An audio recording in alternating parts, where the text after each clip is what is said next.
Okay, hello everybody and welcome to the first Celtic mythology live panel discussion. I would like to take this opportunity to introduce you to our host for this evening, Chris Hughes. Chris Hughes has a lifelong interest in Celtic culture and mythology and worked for most of her life in the field of Scottish traditional music while living in Edinburgh. She's now back in the US and has turned her attention to writing online teaching about Celtic mythology, folklore, and neo-pagan spirituality, and she will be our storyteller for this evening. Hello, Chris. So we'd like to welcome everybody, and I'll be telling the story of Macha's race in a few minutes. And then we're going to have a bit of a discussion featuring our panelists, Bill Bruin, Gary Llewellyn, and Linda Sever, and Thor Ewing. So let me introduce everybody. Bill Bruin, our co-host who introduced me. Bill describes himself as a druid who occasionally writes about Celtic mythology. He currently lives in Glastonbury, and he has a particular interest in Welsh history and mythology. And Linda Sever is from County Monaghan in Ireland, and she has a background in medieval art history. She's currently a senior lecturer at the University of Central Lancashire School of Arts and Media, having previously worked for the BBC's History and Archaeology Unit. And she's the editor and co-author of Lancashire's Sacred Landscape, which is published by the History Press. Gary Llewellyn lives in Southampton, and he works as an environmental scientist. And he's also a semi-professional storyteller, and he helps to run the biannual Grey Mare camps in the New Forest. He's interested in Northern European myth and spirituality and how it relates to both society and the natural landscape. And finally, John Thor Ewing. Thor studied medieval literature at Durham University, and he's published translations from medieval Welsh and Irish and Old Norse. And he has a particular interest in the comparative mythology and how myths relate to cultural processes. Since 2014, he's also the commander of Clan Ewing. That's a pretty impressive bunch of people we've got with us tonight. It seemed like she just rose out of the earth. Of course, it was a trick of the eye. She was just coming up the hill, whoever she was, through the long grass of Cruinniuc's good hay meadow. The grass was tall. He'd get a good second cutting of hay this summer if the weather held. Well, she wasn't one of his servants or any woman that he recognized. She walked through the world like she owned it. As she grew closer, Cruinniuc saw that she was beautiful. Oh, and just the way he liked a woman to be beautiful, she was strong and slender, tall, with long, loose, careless hair. That was how he kept his horses, especially the brood mares, with their manes long and them so fit and muscular from living on the wild, hilly ground of his farm. They were swift, they were capable for anything. Cruinniuc spent a lot of time thinking about his stock. His cattle were beautiful and healthy. His horses were swift and spirited. His wife had died bearing the last of his children, so Cruinniuc had turned his mind to his work, the work of dairying and of breeding good horses. The woman was coming toward his house. Well, where else would she be going with him living in the back of beyond? As she approached his steading, her face shone like the sun. Not as young a face as he has expected from her stride. She was stunningly beautiful. He wasn't used to noticing a woman's beauty, and his response to it was a bit of a shock. And then she was walking toward him, and before he could find words, she walked right past him. He was leaning in his own doorway, and she just walked right past him. He thought she might be a ghost or some kind of fairy woman. And then he turned to look, and she'd picked up a broom. She was sweeping his house. She built up the fire, and she began to prepare food. There was something uncanny about her. And yet at the same time, something so pragmatic about what she was doing. Well, Cruinniuc felt sure that if he spoke, she'd bolt like a wild horse. She might take some gentling. The indirect approach might be safer, so he said nothing. The woman just unbelievably beautiful woman who was now in his house tending his hearth. Oh, she might need a bit of tact, a bit of space, time to come to him. When he felt it was safe, he went to his usual seat by the fire, careful not to make eye contact. She went about her business and Cruinniuc sat. He felt so much comfort and contentment just filling him up. Soon she handed him a bowl of stew and some bread hot from the griddle. Without taking any food herself, she walked out of the house and left him sitting there. Well, he had to fight himself not to follow her. He ate the food. Quietly, he walked toward the door. In the yard, she'd started the milking. She was directing the puzzled servants in their work, handling everything perfectly. After this, Cruinniuc felt terribly weary. He lay down on his bed and he prepared to sleep. Half dozing, he heard her speaking to the servants and snoring the fire. It grew dark. She came in beside him. Oh, where else could she go? Cruinniuc lay still. The woman put her warm hand on his side and began speaking softly to him. Well, after that, they did talk to one another, but I don't know what they talked about. I don't know how long it took for Cruinniuc to begin to take the woman for granted, to lose his awe of her, or how long it took her to confirm that he was just a hill farmer, a man of the land who knew the way of cattle and horses, how to get a good price for butter at the market. He was a man who could take up a sword and serve his king if he must, but he was rarely called upon. Cruinniuc's luck was in. Everything seemed to be charmed for him. After that, things never had been so profitable. His cows gave more milk and the calves were mostly heifers. His barn was bursting with sweet hay. His horses were never lame. By the time summer rolled around again, the birth of a child was expected. And then it was time for the fair. Even minor nobles like Cruinniuc were expected to present themselves at Cruinniuc's feast, to make a show of themselves and their fine horses, toast the king's health, pay their taxes. A few days before, the servants got busy polishing chariots and grooming horses, laying out fine clothing. Cruinniuc was looking forward to showing Macha off. That was the woman's name, Macha. But she refused to go to the fair. She said her time of giving birth was too close. So Cruinniuc contented himself with thinking of how he would tell everybody about his good luck and boast of the beauty and strength of his new wife. The next day, Macha said, when you go to the fair tomorrow, you must not speak of me. She had a stern, uncanny kind of look in her eyes when she said it. Things will go badly for everyone if you mention me and how we are living here together. Something imploded in Cruinniuc, but he loved her now. He didn't want to lose her, so he agreed, and he meant it. Of course, if that was what she wanted, he wouldn't say a word, he reassured her. He promised her.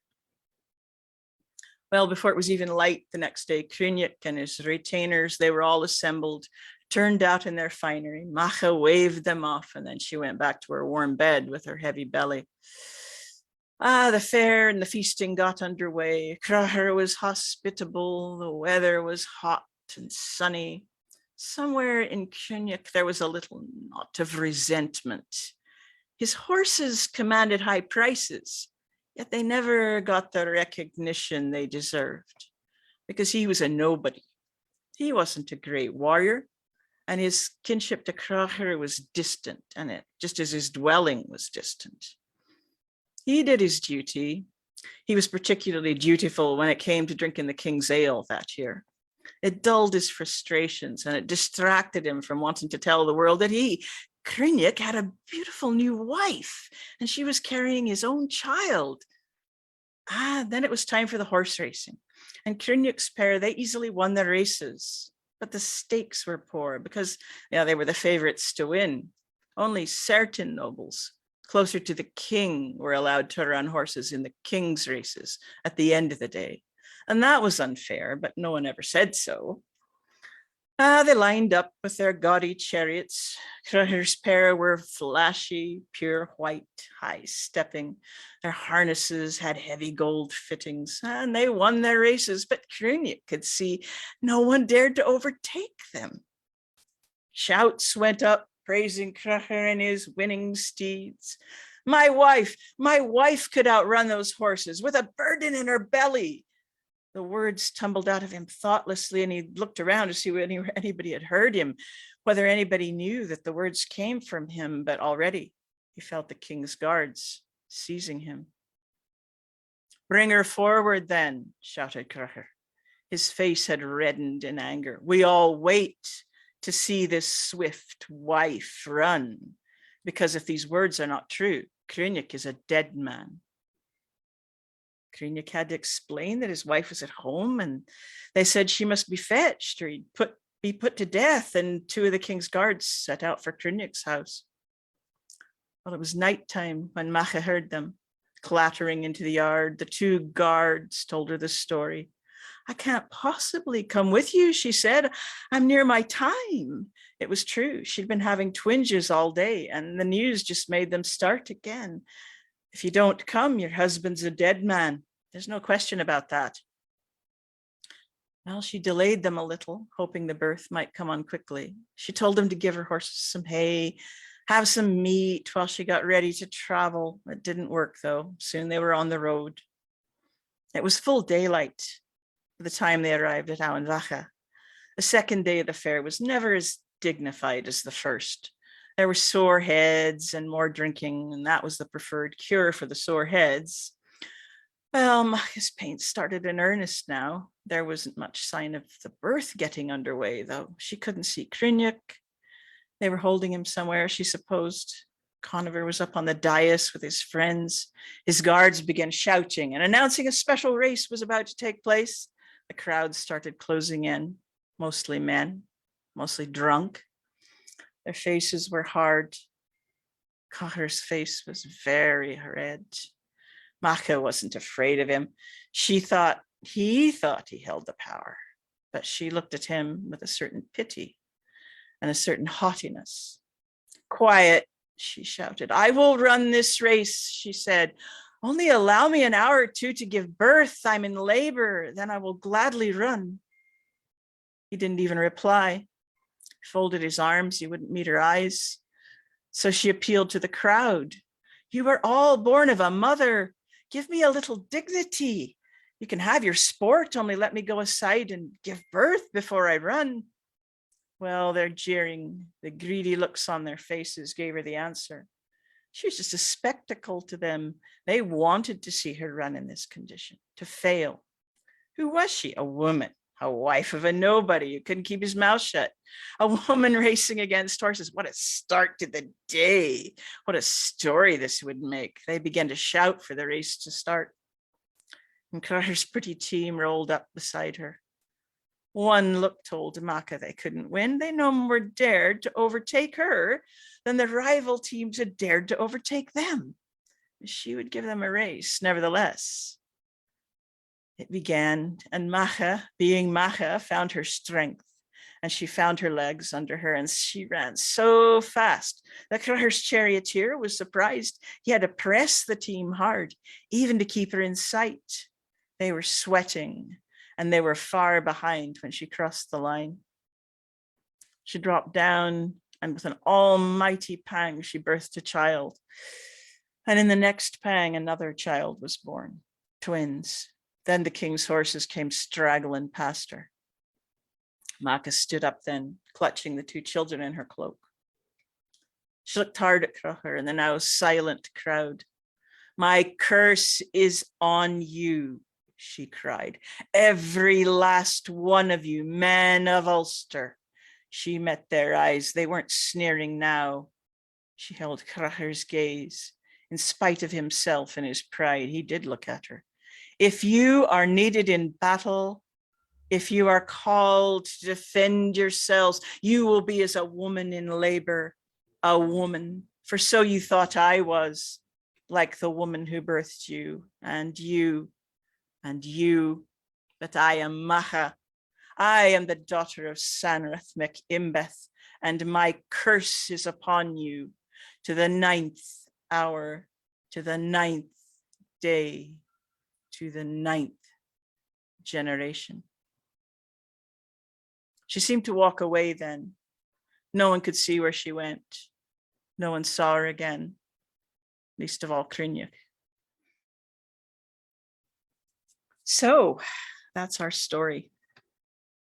And my voice gets heard a lot these days. So I'd like to kind of take a back seat. I'll just sort of moderate this discussion. And so maybe we can start. I'll go around to each of you and just ask you what you think about this story.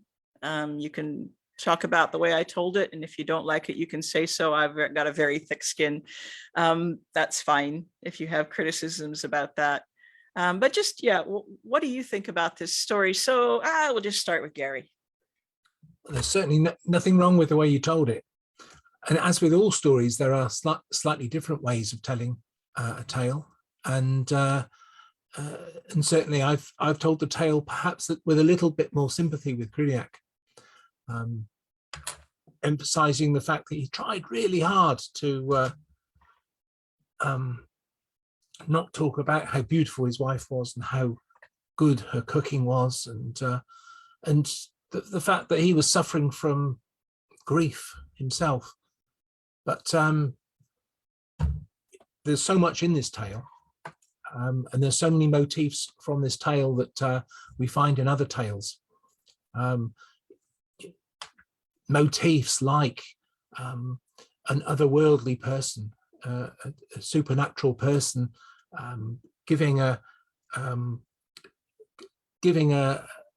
specific set of criteria that are transgressed, whether it's touching metal or being struck or looking back or tasting something. And the setup for what happens later with the great cattle theft is terrific. So it's a marvelous piece of set storytelling that includes an emblem of sovereignty and abundance. But I don't want to steal all the juicy bits for discussion, so I can always loop back and make a comment on other bits and pieces from other people. I guess that gets things started, though. Gor, what do you think about this story? I think it's a great story. It's not one I've actually told myself, but of course, I think I have a feeling we're all storytellers here. Is that right? So when you come to a story like that, is when you're reading it, if you do tell stories, then you're thinking about how that would work. So there's one thing that you did in your telling that immediately, I mean, you said, criticism. This isn't really criticism. It's the difference of approach. I would definitely not, when I was thinking about how I would tell it, I would definitely not have revealed her identity to Cruinniuc at the start, because in a sense, everyone knows, all of the Ulad know who Macha is, because the plain of Macha is named after her, Ard Macha is named after her, and Emain Macha is named after her. And so they are in her world. And it's only when she's run, in the way I envisage it, it's only at that point that she says, I am Macha. And then they realize what they've done. And in a sense, for me, that gets the power of who she is through the story, where she is she embodies the relationship between the people and the land, and indeed between the people and their livestock, in particular horses, of course. But to me, that is who Macha is, and it's in that moment that they realize how they've transgressed, and the curse is obviously part of the effectiveness is because she's a woman in childbirth, which is one of those extreme situations which give power to any utterance that a person might make, but also she's not just any person, she is Macha herself. So that's kind of how I see it, and how I would differ. But I very much enjoyed your telling, actually. And of course, you know, one of the things about these stories is that they should continue to transform, and there should be lots of different ways that you can, as you were saying, Gary, as well. You know, it's important in a sense that you don't hold stories still, and that they do go off in all directions in a way. So I'll hand over now to someone else. I just wanted to come back and say, I've told this story before, but I've never told it this way. And I don't know what little devil got into me that made me tell it this way this time, really. And I thought I was being more sympathetic to Cruinniuc than usual. So I don't know. I certainly felt I was more inside his head than I'd ever been before. And I think that's what I was trying to achieve, was to get inside his head a little bit more than I had before. Linda, what do you think? Please don't just focus on my telling, but it's pertinent, but, you know, also just the story more generally. Well, I'm not a storyteller. I can't remember my name, let alone remember stories. So I appreciate anybody who can tell a story. I've tried, not very successful. So I'm kind of looking at Macha from, I suppose, from not just an academic perspective, but from the sort of like a mythological interpretation. And you probably know we've got there are like 4 different Machas that are told, and there's quite a few stories of Macha within the Dinshenkras. We've got, oh sorry, there's a cat just about to climb across the keyboard. What I find interesting is in some of the original tellings, she's not given that name. She has no name at all. And then we have one of the tellings in the Dinshenkras where her name is Rhiannon. So, and they think maybe that's just to add to the tale or to rhyme with something, you know, within the metrical Dinshenkras. But I think it's quite interesting, the whole story that she curses the Ulsterman, when really she's not just cursing the king.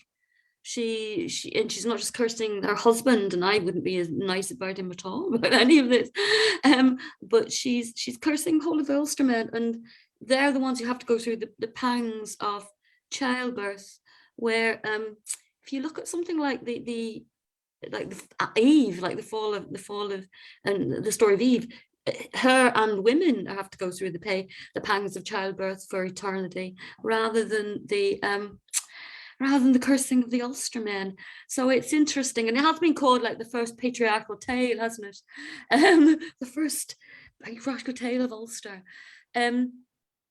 There are things within the interpretations that interest me. So it's not just within the storytelling, like if you're looking at like the breakdown where whenever she's sort of challenged in the house, she looks to the right. Why is she always looking to the right? And things like this, these different things within the story that I'd like to unpick more, and looking at not just the 4 different Macha, but also the different functions, like Dumassé looks at the different functions of her, and then just that story, that Macha story within itself, where, you know, she has there are various additions and sort of reductions within the stories too.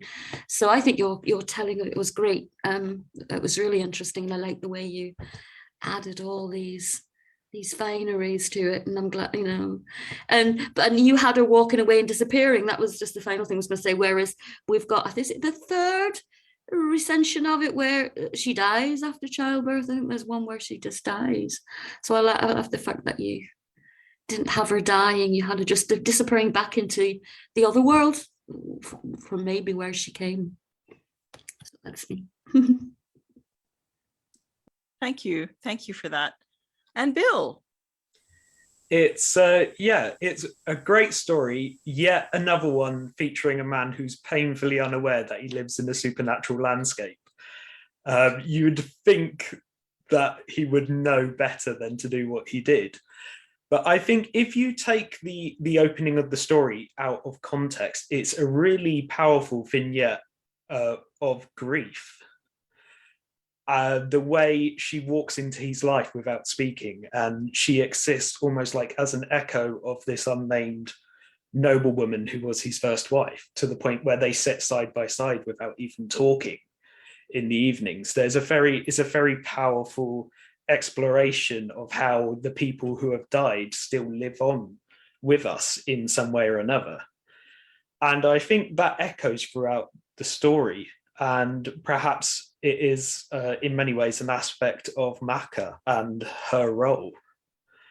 I think there's a lot of different explorations. In many ways, it serves as almost a greatest hits of many of the themes explored in Celtic mythology, and the way they tie into each other in this threadwork knot of different motifs and storytelling forms. And I think your version of the story is very powerful in that it does bring those expressions into relief and how they relate to each other. So yeah, I really enjoyed it. Thanks, Bill. So I wonder if you'd like to come back first, Tor.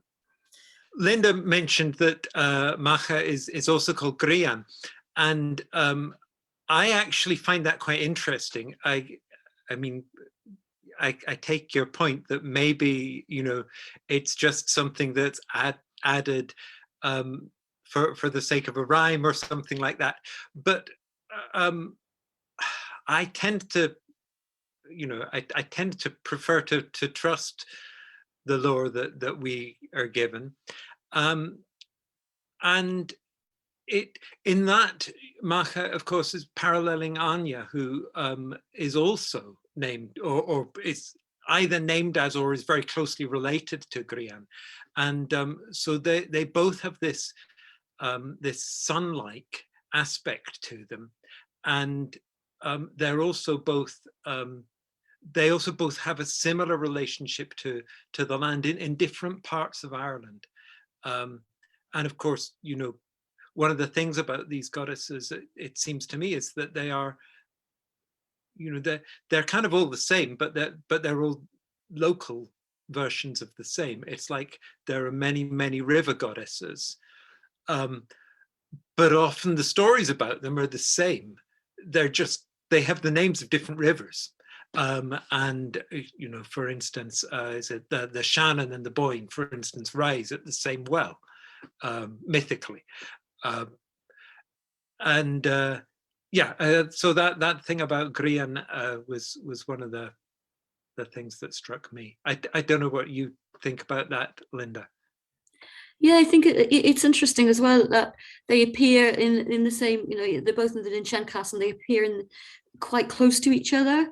So it's quite interesting that which name could it be? I mean, when we've got stories where she's not named at all, it could be later. It's because you look at some of the other Machas, like the wife of Nemid. Now, I know John Carey is dismissed. He's sort of dismissed her, but her and Macha McGrew and Macha, who is seen to be one of the Morrigan, they're all these interesting otherworldly women who have come through, and they're taking sovereignty. All these different Machas are taking sovereignty, and it's interesting whether it's Grian or whether it's a Macha. They're women who are laying hold and seizing and forcing men to like dig the plains, or to, you know, because they say that the names and like her name and the names of her children, they're just place names. And if you look at the Ninchenkas, there's loads of just place names within those texts where people just choose the place names and then give them the names to people. They embody the landscape, which is one of the things that interests me. They embody the landscape within place names, so that sacredness. So if you look at someone like wife of Nemed, now Nemed, it means it's used within Druidry, isn't it? It's a sacredness, a sacred space. So she's a sacred being within herself. And the story that we're looking at, there's sacredness within her and within what she does and within her movements and in that, even within that curse that she gives, it's just, I think sometimes that name, whether it's Rhiannon or whoever, it's irrelevant to what they embody and what they embody within the landscape, because most of them are very much kind of within the land of Ulster. And those stories come from the land of Ulster. I don't know if that's rambling or if that's answering what you're looking for, Thor, but I don't know, you'll probably understand what I'm saying. Does that make sense? Very much so, yes. Yeah, makes sense to me. And I think the brightness of her face, the name Grian, and of course there's a relationship between this story and the story of Rhiannon. There's a lot of points of similarity in the two stories. And Rhiannon is also described as very, her face is very bright. And I think that's it's to me, it's a bit in the same department as describing Taliesin as having a radiant brow, that it's another way of saying that the person is otherworldly, that the person is exalted. But I think also with Macha's name, essentially meaning it's a word for a kind of word for land, a word for a field, or something like that. Then the relationship between the sun and the land and the growing crops and the growing grass that feeds the cattle is really important. And in Irish, there are 33 different words for field, just for fields.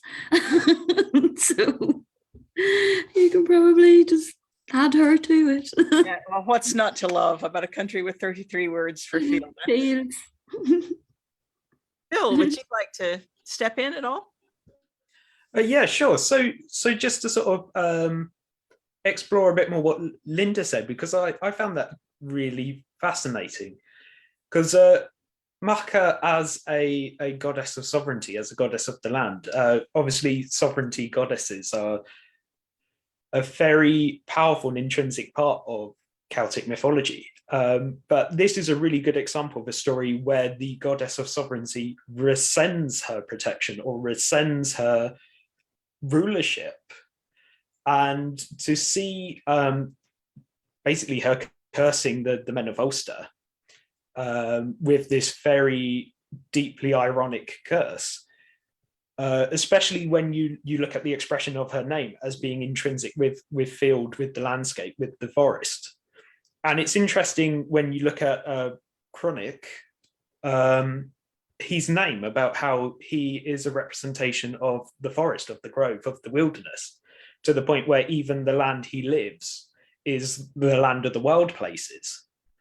And there's an implication in some of the text that he is successful because he is in this wilderness place. So the idea that we live in a very careful, almost mystical relationship with the landscape we dwell on, and that if we exploit it, that can be rescinded, is, I think, a very potent part of the story. And it's one that's not often explored in Irish and Welsh tales. So yeah, that's something that really jumped out at me.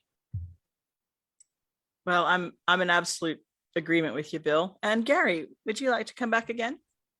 Yeah, I mean, there are the different Machas, and the interpretation of Macha that I've picked up or been using is of the plains, and specifically that, I mean, it's almost a non-agricultural or non-sort of tilled area. This, not wild, but this rich area where horses, of course, would be particularly known. And, someone of the plains, a Macha of the plains would be a tautology, of course. I mean, we're talking about the very landscape. She is of the very landscape, and part of that very landscape of the plains are the horses.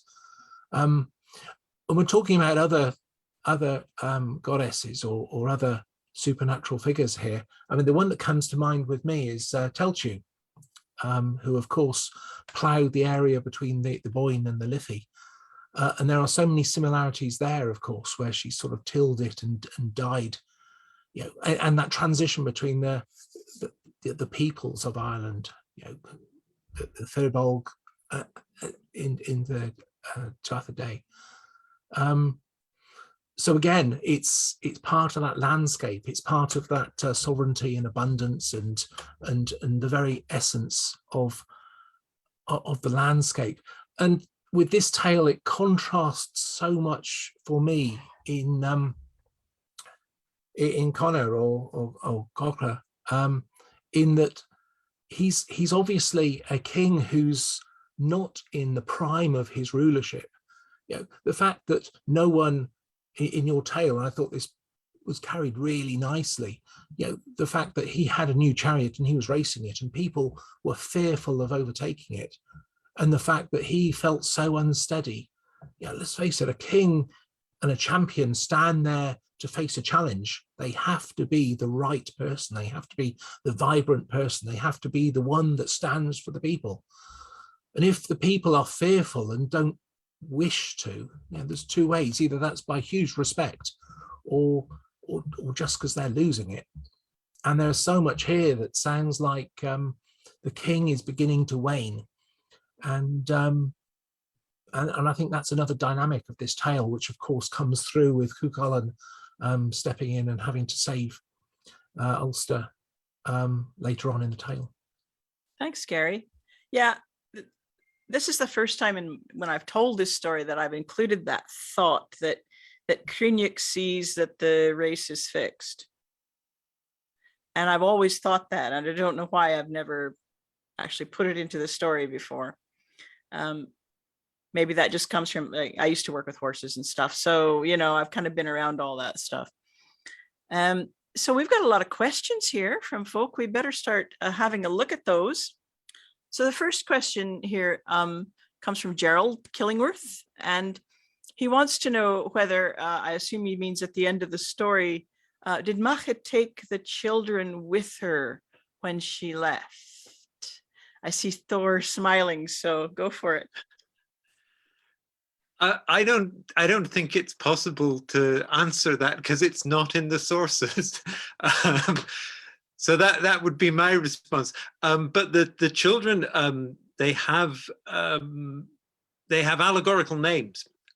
So one of them is called, I can't remember what they are. One of them is Fear, which I think is which my Irish isn't very good, so it looks to me like it should mean man, but apparently it means truth. And the other is a word meaning modesty. And so, you know, these are, it's in a sense, so people have talked about the four Machas, and one of the things about the metrical Dinshenchas is that the identities of the four Machas are deliberately blurred. And I think that is because the separate identities are fictional.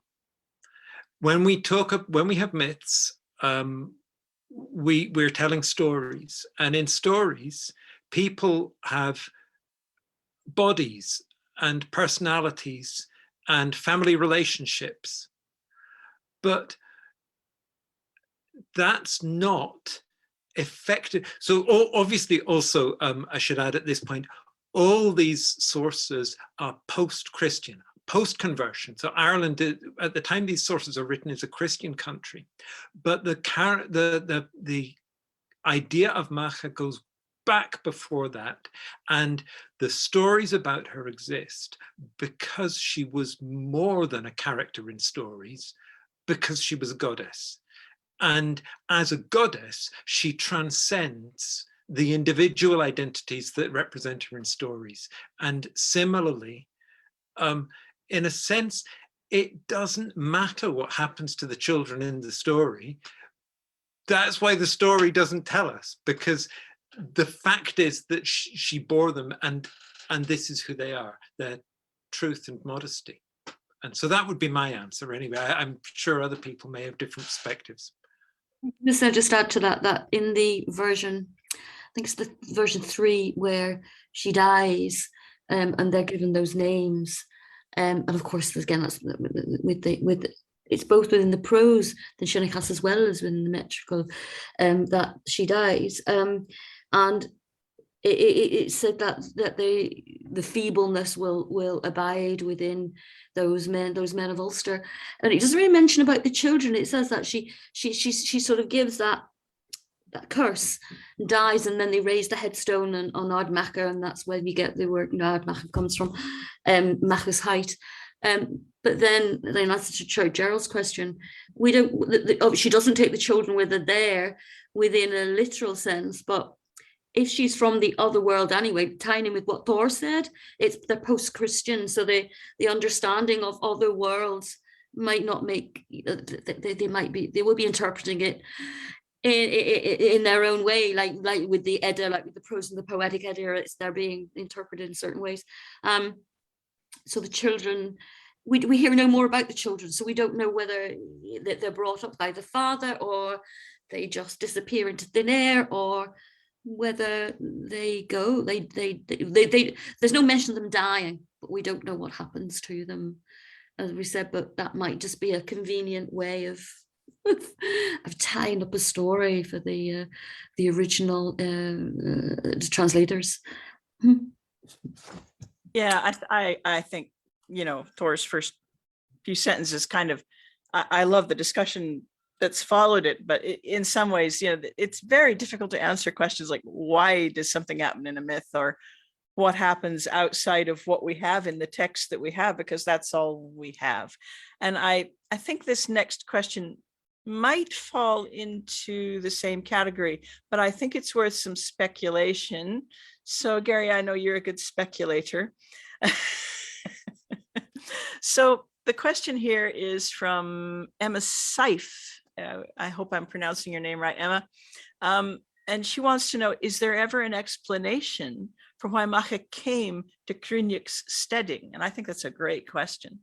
It sounds like that Cruinniuc was very good at doing what he did. And one assumes, I mean, certainly some of the tales have, the fact that he's already got children and he's being run ragged, trying desperately to look after the land and trying to look after the children at the same time. He's renowned for looking after horses. So in terms of a target for a goddess of the land, someone who's tending it responsibly, is probably a fairly good bet. And everything would have been fine if he could have actually played by the rules and not actually transgressed the taboo that he was given. So to my mind, because he was an excellent example in that particular bit of landscape, that's why he was chosen. And the evidence is, or my speculation is, that he was probably the best bet. If the king was no longer a particularly good example, but the land needs some representation, needs some contact, needs that association, as I think this is a partnership between the people and the land, then quite simply, I think he fulfilled that role.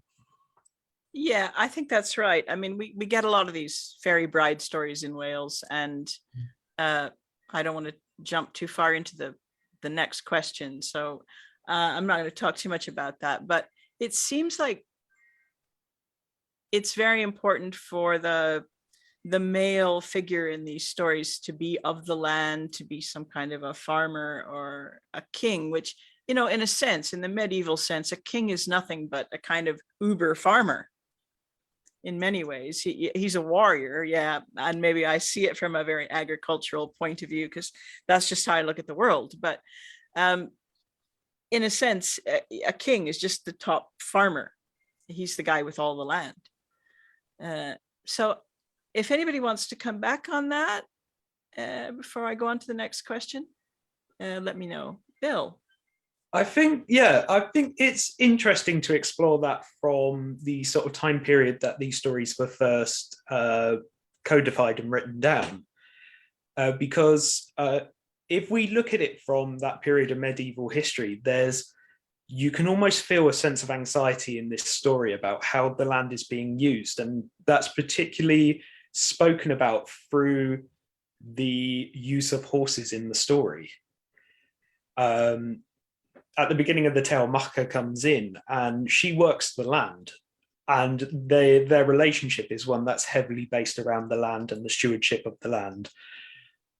It falls apart when we get to the fair and you start to explore the wider landscape of civilization, where horses, which in the Celtic landscape were seen as almost an avatar or an expression of the landscape itself.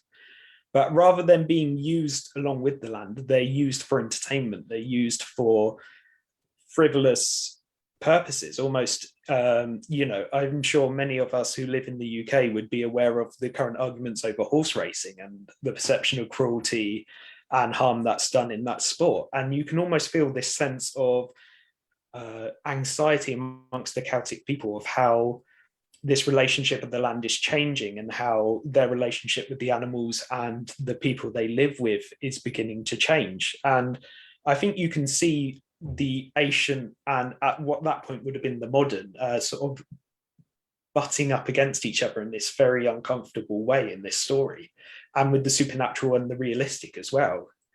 And I think that's a really interesting point of exploration when we go into these stories, is to look at the time period that they were being written down in, and how we almost have like a expression of that time set in amber in these tales. Yeah, thanks for that, Bill. I'm going to just, if I can, stick with you for a moment, because I think Lindsay's question kind of ties in with what you were saying, and I think it's a really good question. Maybe it'll be our final question or point of discussion. I don't know. And everybody can then have a look at this question. So Lindsay's got written quite a bit here. I'll just read it out in case you haven't seen it. So Lindsay writes, has anyone got any thoughts about the parallel with Rhiannon? Both related to horses, both come from the other world, both marry or cohabit with a mortal, both seem to carry sovereignty. She goes on, both are mistreated in the human community, and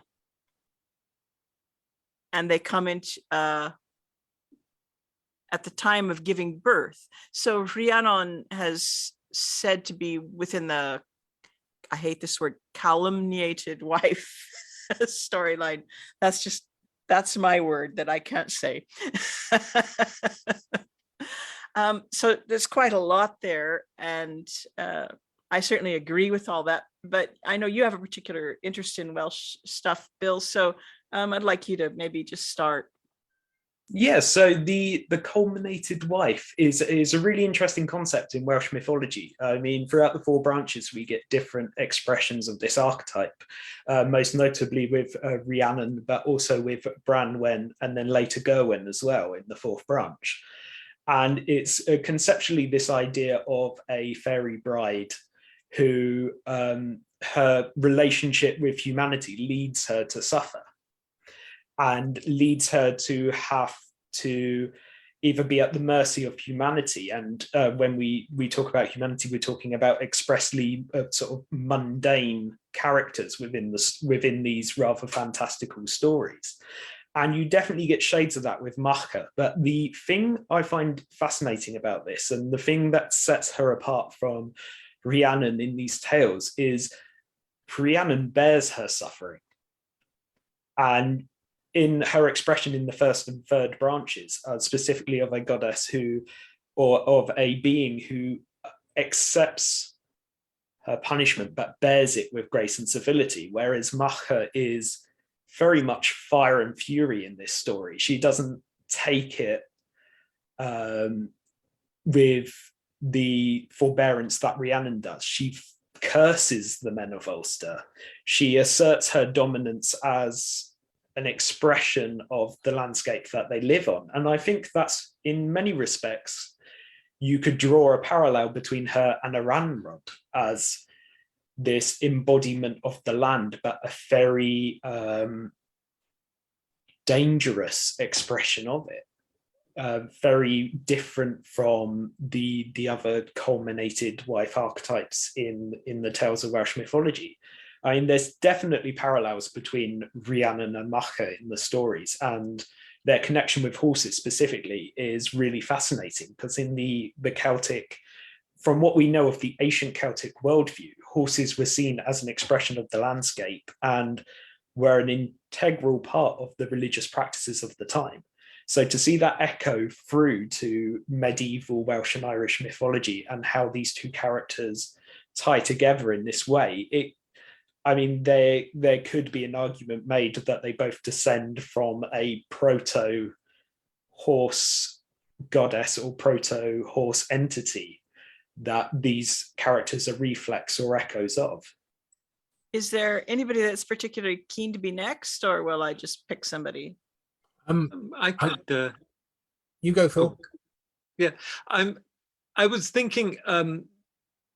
Well, a number of things really. Horses as an expression of landscape may be one part of it, but the other key thing about horses is that they are the means by which men dominate the land. And to some extent, that could be through agriculture, but much more importantly, it's through warfare.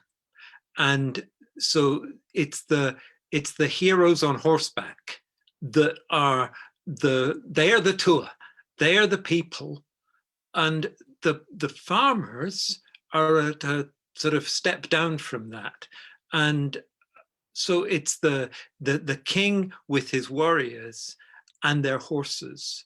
And this is mainly chariot warfare, but you know, it's chariots and riding. One interesting thing actually that is sort of like, it's a bit random throwing it in here, but I find it interesting. It's something that I'm always reminded of by this story. Is there's one of the hymns in Rig Veda, which is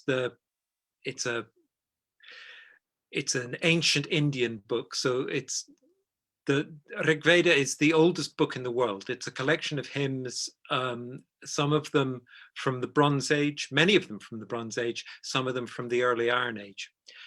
And in one of the older books of the Rig Veda, book 5, there's a hymn which talks about men on horseback opening their thighs like women in childbirth.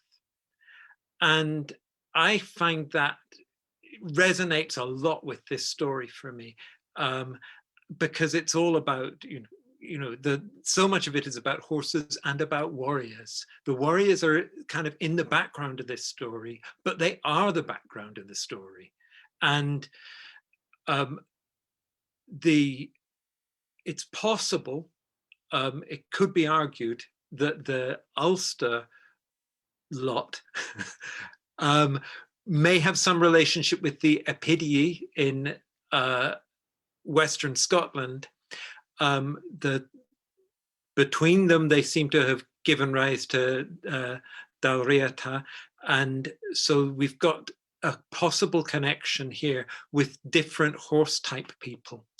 On a completely different tack, but still related to what Bill was saying, it struck me when you were saying that, do Connor's descendants rule Ulster? I have a feeling they don't, and I really ought to know that, but I'm not sure. And if they don't, is this the explanation? Is this why Connor's line doesn't continue to rule in Ulster because he's lost it by this treatment of Macha.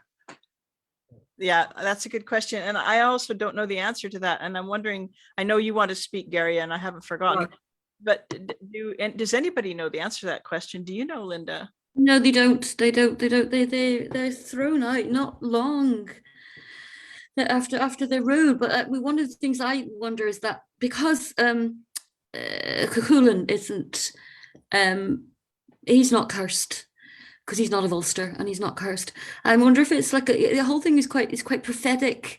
It could be like a prophesying the way for him to come and, you know, in his glory and sort of save Ulster. So it could be sort of prophetic thing as well as her being prophetic. The story itself, she is prophesied, and because I mean the men are always presented a bit stupid in this, you know, and if you look at some of the other early tales of Ulster in the Ulster cycle, a lot of the Ulster men, having grown up in Ulster and gone to school there, a lot of Ulster men are not presented as very bright, and a lot of them are not very bright anyway. But that's what they're presented as. And I'm not saying that's not what they are now, but and they're not presented that way. And it's that, and she's wise and she has counsel, and she gives the king 3 chances for respite. You know, it's like that the tripart. She's 3 chances that they have to. Well, she's the king and then the people. You know, just to stop that, and it's all kind of quite prophetic in the way the story is laid out. And if I could just continue a bit, I just wanted to. Because you went off slightly, I thought I want to come back to you, Bill. I was in Liverpool today because Morris dancing with 300 other Morris dancers, and Grand National was on today. And because I'm sort of like covered dressed as a crow, 3 people I called horse murderers as I was walking around Liverpool because they were all dressed up wanting to watch the Grand National horse race. So I'm just calling people Something must be strange me dressed as a crow calling people horse murderers. So that thing's still there, you know, the opposition, and there were demonstrations, and so there is that opposition there.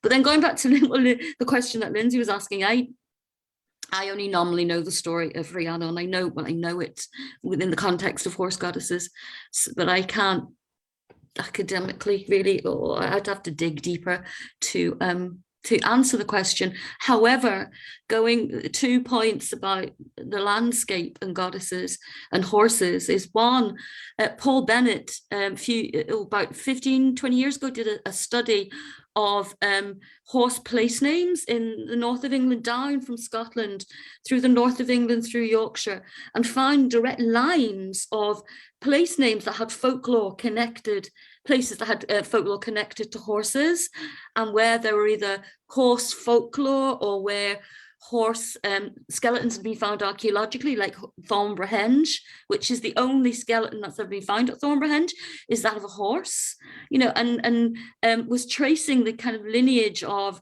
what he believed to be very early evidence of horse worship. That isn't written obviously in any text, but he was tracing it through the archaeology and the folklore of the landscape, which I think is really interesting, that we do have those. We don't have the written evidence, but we've got it elsewhere. And then just one final thing, that, you know, Oakhampton, that where there was the Anglo-Saxon cemetery, that was the oldest Anglo-Saxon cemetery that's been found pre-Christian. The earliest graves there are in one, because I was there in 2015, one corner is near Cambridge, one corner is a dog, another corner is a horse, and then there, a slightly later, there's a cow, and the cow with a woman's head lying on the cow with amber beads surrounding. So I don't think it's just linked in with warfare and military, because this cemetery, there are only women buried there. It's almost like an early, you know, maternity unit or place where women were buried, but the only skeletons within the cemetery, you know, it's Oakington, not Oakhampton, in Oakington are women and a horse and a dog. And then just a bit later, this cow. So there is that link to the importance of women as well, not just warfare. Okay, so I certainly wouldn't want to suggest that there's no relationship between women and horses, but I think that No, I don't think you did. you know, there is this important relationship which you mentioned prophecy as well, though, and of course, is it Macha, wife of Nemed, who dreams the whole story of the cattle raid of Cooley? Yes, she does. And yeah, she so prophesies.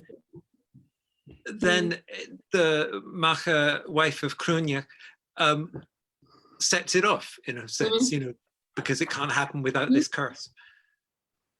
Yeah. Yes, I think that's really interesting. And then we've got the earlier. We've not a lot of evidence of the Macha of the Morrigan, and I mean she's sort of like going around cutting men's heads off and slaughtering them or enslaving them and this sort of thing. And again, it's that. And that's not a revenge or anything. It seems to be a prophecy that's what she has to do. Yeah, interesting. Now I know Gary and did we get to you, Bill? You had your hand up at one stage. I'll get to Gary first because I think he's kind of chronologically first, and then we'll maybe let you wind it up. Gosh, we're over the hour, which I think is fine.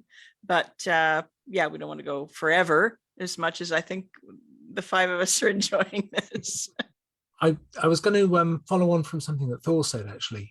You focused on the military component with horses, and while the elite undoubtedly had chariots, and we've got good evidence for that, I think one of the main things that horses bring to a leader is that expression of being able to see the land. You're not restricted to the amount of land that you can walk and identify the bounds. You've extended it 2, 3, 4-fold. So consequently, the land that you can lay claim to becomes far, far larger. And we can see some of this is important from the choices that are chosen for hill forts. But actually being able to go there and look underneath the trees to find out what's there must have some importance. Hopping back to the question that kicked this particular little discussion up, the comparison between Macha and Rhiannon. One of the things that strikes me is that it's one of the few examples where the woman actually goes off and looks for the husband. This isn't a husband, this isn't an arrangement being made by a king, although there are some speculations that that perhaps Rhiannon was kind of sent by Aron, but nevertheless it's Rhiannon that goes off and finds Pwyth. It's in this instance Macha that finds Cruinniuc. The only other example I can think of is Neve of the Golden Hair hunting Ossian. But apart from that, I think women going off to sue for marriage or to propose, I think is quite unusual. And I think that if anything is one of the big binding points between Rhiannon and Macha. Yeah, so just quickly, thinking about the comparisons between Macha and Rhiannon, drew a line for me to another story in Welsh mythology, which is the tale of Taliesin Part 2, which is the story of his adoptive father Elfyn and his terrible big mouth getting him in trouble with the local king. For people who aren't aware of the story, Elfyn finds Taliesin in a salmon weir after Ceridwen sets him sail on the waters. And from the moment Elfyn meets Taliesin, Taliesin can talk as a child. And Elfyn is amazed by this and by Taliesin's poetry and immediately heads off to the market to tell everybody who'll listen about it. And eventually he's goading of the chief bards of the local king's court gets him in a lot of trouble that Taliesin has to solve through the medium of poetry and then a race. So this idea of the supernatural sort of in conflict with royalty is an interesting to explore through the sort of lens of the role of magic, the changing role of magic and the supernatural under a more Christian or a more Christianized medieval culture, and how the role of kingship then became less of a relationship with the land in a mythic sense and more of a relationship with God as the divine source of their right to rule. And you can begin to see the tension there between those two aspects in medieval society. And I think there is an interesting parallel between those two stories and how Macha and Taliesin deal with that situation. I think that's absolutely right. And I think, yeah, we could, I think we've dealt with most of the really questiony questions. There's been a good discussion going on in the comments, which is nice to see. And I hope people will continue that on the Celtic mythology page. And if any of the panelists want to have a look in there and join in, you know, that's up to you. And I really want to thank everybody from the Celtic mythology group who came to watch this live. And I'm sure lots of people will watch it later, not live. And especially to thank Bill Bruin and Gary Llewellyn, Tor Ewing and Linda Sever for making the effort to come and talk to us all about this. So thanks very much. And we'll see you around. Bye-bye. Thank you. Bye. Thank you.